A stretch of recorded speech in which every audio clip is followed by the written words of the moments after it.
Two sisters, one Satanistic teenager. This story is just unbelievable.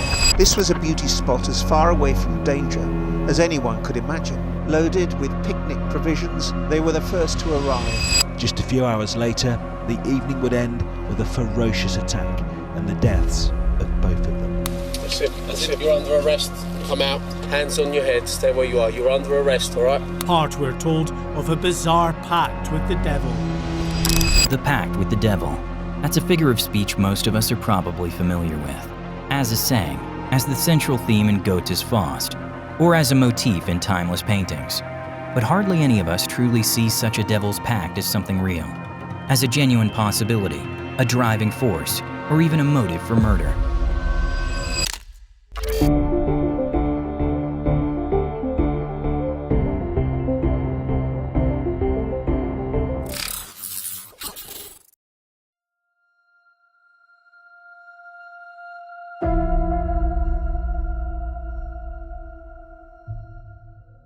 In June 2020, there's something to celebrate.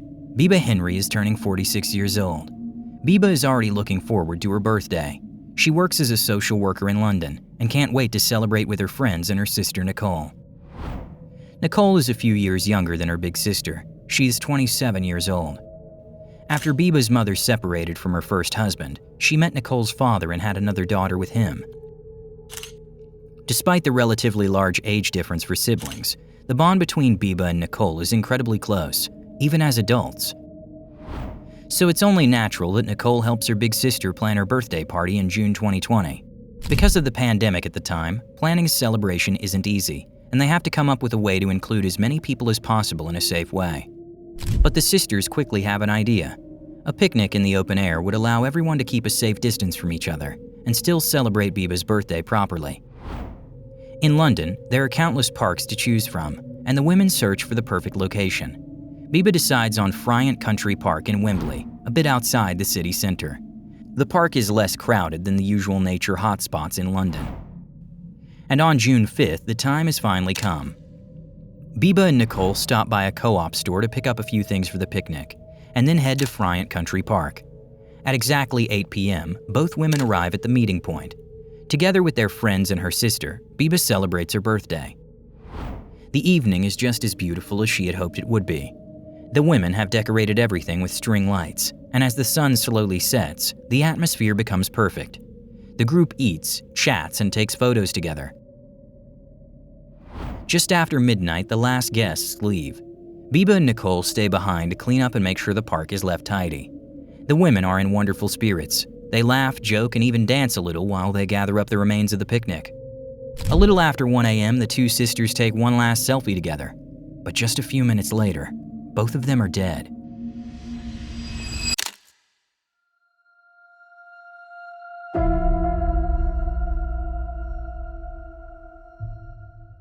The next morning, the families of Biba and Nicole wake up with deep concern. They quickly realize that the two women never came home after the picnic. Both Nicole's boyfriend and the sister's mother report them missing to the police. As so often happens, the police initially try to reassure the family and play things down. But Nicole's boyfriend and the mother are far too worried to wait. They immediately start making calls and arrange to meet with a few friends who were at the picnic the night before. They decide to search for the sisters on their own, at Friant Country Park. When they arrive there, a friend of Biba and Nicole makes a troubling discovery after only a few minutes. She finds Biba's glasses lying alone in the grass, very close to the picnic spot from the day before. The friend immediately sets off to bring the glasses to the nearest police station. At the very latest, this discovery makes it clear to everyone. Something is terribly wrong. But before the friend can even reach the police station, Nicole's boyfriend's father, who is helping in the search, finds something even worse. He discovers a blood-stained knife. And shortly afterward, his son, Nicole's boyfriend, finds the bodies of his girlfriend and her sister in a nearby bush. Both Biba and Nicole had been stabbed. Biba's body shows 8 stab wounds. Nicole's body shows 28. Neither woman stood a chance of surviving such violent injuries. All that remains for the families now are the last photos taken of the two sisters. Pictures where Biba and Nicole are laughing, dancing, and holding each other in their arms, completely unaware that their lives would come to such a brutal end only hours later. For the London police, a race against time now begins. A killer who acts this ruthlessly and attacks not one but two people at once, with a knife, is a serious threat to the public. So the investigation proceeds under massive pressure. But for several days, even weeks, detectives are left in the dark. There's a lack of solid evidence and no clear leads, until finally a glimmer of hope appears. At a local waste disposal site, critical pieces of evidence are discovered. A few pillows and blankets that the sisters had brought with them for the picnic. Everything is soaked in blood. The killer must have dumped these items somewhere in an attempt to get rid of the evidence and cover his tracks. But the killer underestimated the police. They were still able to track down the bloodied blankets and pillows. And he also underestimated the forensic experts, who were able to analyze and decode his DNA. The attacker must have injured himself during the assault on Biba and Nicole, which caused him to leave behind traces of his own blood. That blood would now become the key to solving this case. On June 30th, more than 3 weeks after the double murder of the sisters, there is finally a breakthrough. The DNA found at the crime scene is matched to another profile stored in the national database. It turns out to be a familial match, linked to someone who had previously been convicted of another crime. Through that family member, police identify a suspect in the case of Biba Henry and Nicole Smallman, an 18-year-old from London named Danyal Hussein, a boy neither Biba nor Nicole had ever seen or met in their lives. And even though there is no personal connection between the victims and the suspect, police are able to collect more incriminating evidence against Danyal within just a few hours. Because it seems that the 18-year-old had planned the attack meticulously. At least he had started preparing for it several days earlier. On June 3rd, surveillance cameras capture him at a supermarket. At an Asda branch in Colindale, North London, he buys a set of kitchen knives, and the murder weapon is later confirmed to have come from this set. Later, Danyal returns to Asda and buys duct tape. On the same day, he also places an order on Amazon for shovels and ski masks. He picks up that Amazon order from a parcel locker at a London supermarket. On June 5th, the day Biba and Nicole are murdered. From that supermarket, surveillance footage shows him heading toward Friant Country Park, where the women are celebrating Biba's birthday. Shortly after 4 a.m., Danyal is recorded again, this time by a security camera at his father's house. He is returning from the direction of the park and is not wearing any pants. Presumably, he got rid of them along the way, just like he did with the bloodied blankets and pillows, to eliminate evidence. But despite all his efforts to cover his tracks, he was far less clever than he probably thought. Because on the morning of June 7th, Danyal goes to the emergency room at Northwick Park Hospital. There, he is treated for several deep cuts on his hand, some of which require stitches. These wounds also explain how his own blood, and therefore his DNA, ended up on the sisters' bloodied blankets and pillows. It's clear that Danyal had overestimated himself and accidentally injured himself with his own weapon during the attack. This evidence is enough to issue an arrest warrant for the 18-year-old Londoner. On the morning of July 1st, he is arrested at his mother's house. Shortly after arriving at the police station, Danyal becomes defensive. He claims to have Asperger's syndrome and says he has problems with his memory, claiming that he often can't remember things clearly. But in truth, he doesn't need to remember anything, because the evidence against him is overwhelming. And it becomes even more so when police search his childhood bedroom and make a discovery that's almost unbelievable.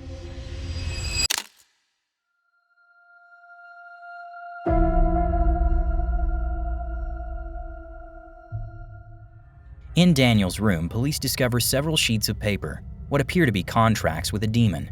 No joke. The document was apparently written by Danyal himself, in his somewhat childish-looking handwriting. It is addressed to the mighty King Lucifuge Rophicol. If you're wondering who that is, you're not alone. Lucifuge Rophicol is supposedly a servant of Lucifer, the devil himself, and known as the seventh prince of hell. At least that's what demonology claims, a term I personally only know from watching the series Supernatural. In the letter, Danyal makes a promise to Lucifuge Rophicol. He even draws up a full contract to formalize it. In the letter he writes, "For the mighty King Lucifuge Rophicol, I will bring at least 6 victims every 6 months, as long as I am free and physically able. Only women will be sacrificed. I will build a temple for you.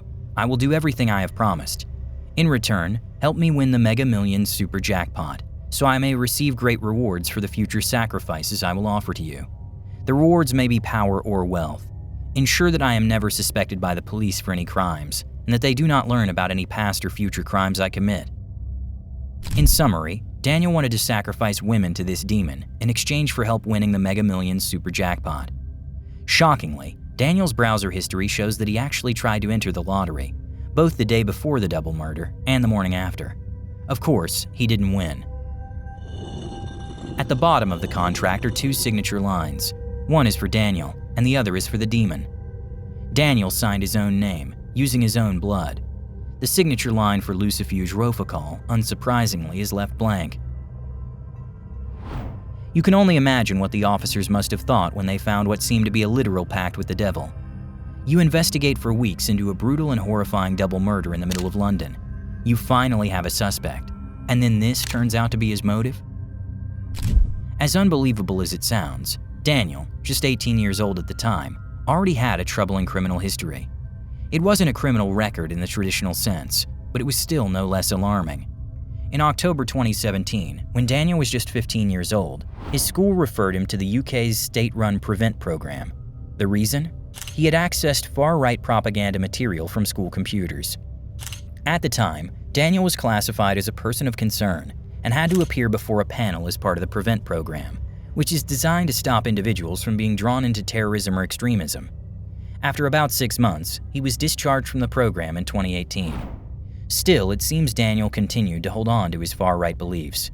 He reportedly saw himself as an Arya, and at the same time, also as a psychotic vampire. Until his arrest, Daniel repeatedly searched online, not just for information about Satanism, demons, spells, and potions, but also for far-right ideology.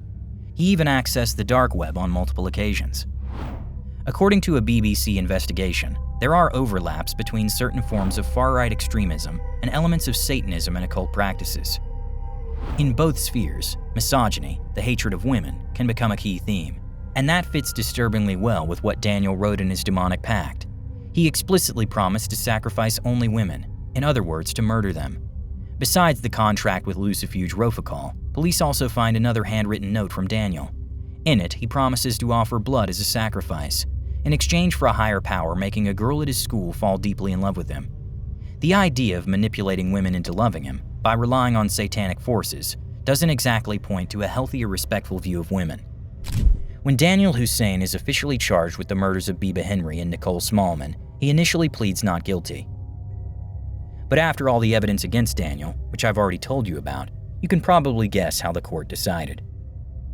Danyal Hussein is found guilty of the double murder of the two sisters. He is sentenced to life in prison, with a minimum of 35 years that he must serve behind bars. The earliest he could apply for parole would be in 2055. By then, Daniel would still only be 53 years old, just a few years older than Biba Henry was when he coldly murdered her and her sister.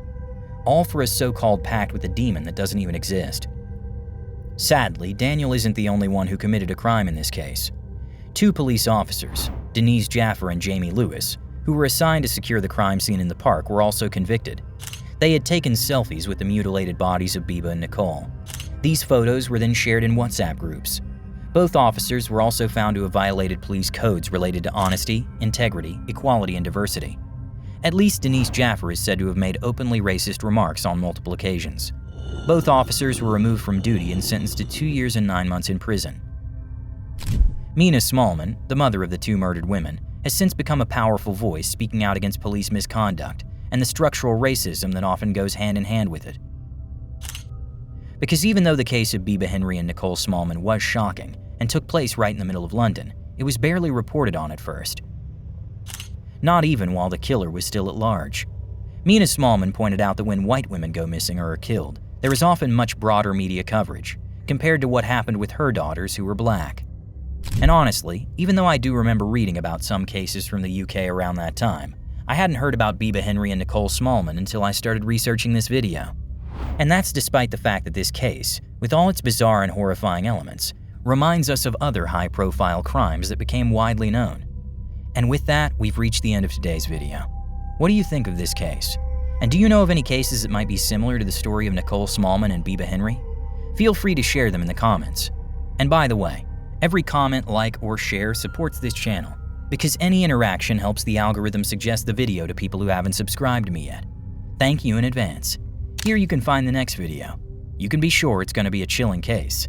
Until then, see you soon, stay safe.